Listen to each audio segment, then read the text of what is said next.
In January 1625, King Gustav Adolf signed a contract with the Hubertson brothers of Holland. The contract was for the maintenance of the fleet and the construction of 4 new ships at the Crown shipyard on the island of Skeppsholmen, known today as Blasieholmen. The 4 new ships that were ordered consisted of 2 large and 2 small vessels. The 2 larger ships were Vasa and Eplet, the apple. At the shipyard, which is shown in the diorama in front of you, there were approximately 300 workers, and it was the single largest commercial employer in Sweden. All the material for the ship's construction was stockpiled here.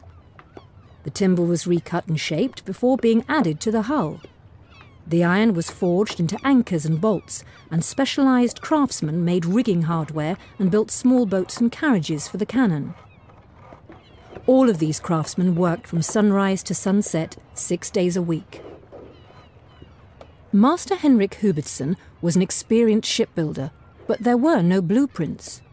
Instead, after the basic dimensions were discussed with and approved by the king, he used a few basic proportional rules to determine the shape of the hull. This method was typical of Dutch shipbuilding and had been in use for nearly 2,000 years. It was a Sunday afternoon on the 10th of August when Vasa set off from the palace quay. 4 sails were set, and the gun ports on both gun decks had been opened in order to fire a salute and to show off the mighty ship's armament. The majority of Stockholm's 10,000 citizens lined the shore to see the magnificent ship on its way. The wind had previously been still, with only a light breeze taking the ship out of the harbour. Then suddenly, a gust of wind caused Vasa to keel over. The ship managed to right itself, but yet another gust sent it over again, this time so much that the water poured in through the open gun ports. The ship was overwhelmed by the weight of the water and sank.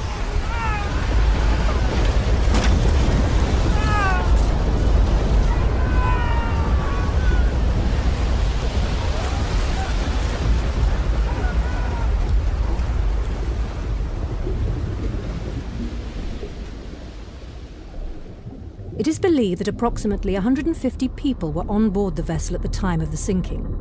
Out of this number, approximately 30 of them died. There were several reasons that the majority of those on board survived the catastrophe. Most were on the upper decks and in the rigging when the ship left port, and thus avoided following the ship to the bottom.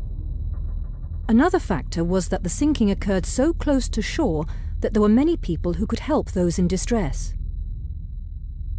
But the question remains, how could Vasa sink so easily and so quickly?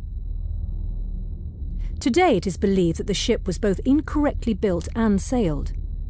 The ship was unstable owing to the centre of gravity being too high. However, had the gun ports been closed, the ship may have righted itself and continued on its way. Owing to the salinity and absence of shipworms in the Baltic, Franzén understood that Vasa, being made of oak, could very well be in excellent condition.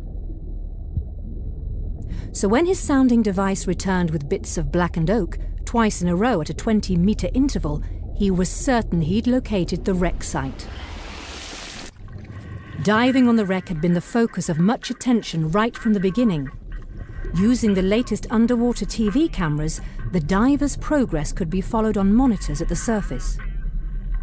It was not a matter of simply lifting the huge ship out of the water. Tunnels were first created under the ship with high-pressure streams of water sprayed with Zetterström nozzles. Next, strong steel cables were drawn through the tunnels and connected to pontoons on the surface.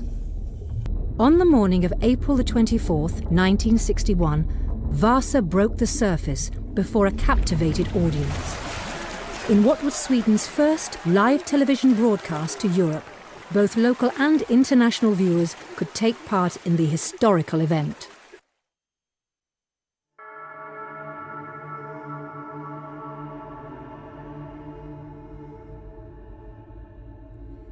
When Vasa was raised, several victims' skeletons were found. Skeletons can teach us much about how people lived in the past. With the help of specialised knowledge about the skeleton, known as osteology, as well as archaeology, it is possible to discern certain facts such as age, height, health, diet, and so on.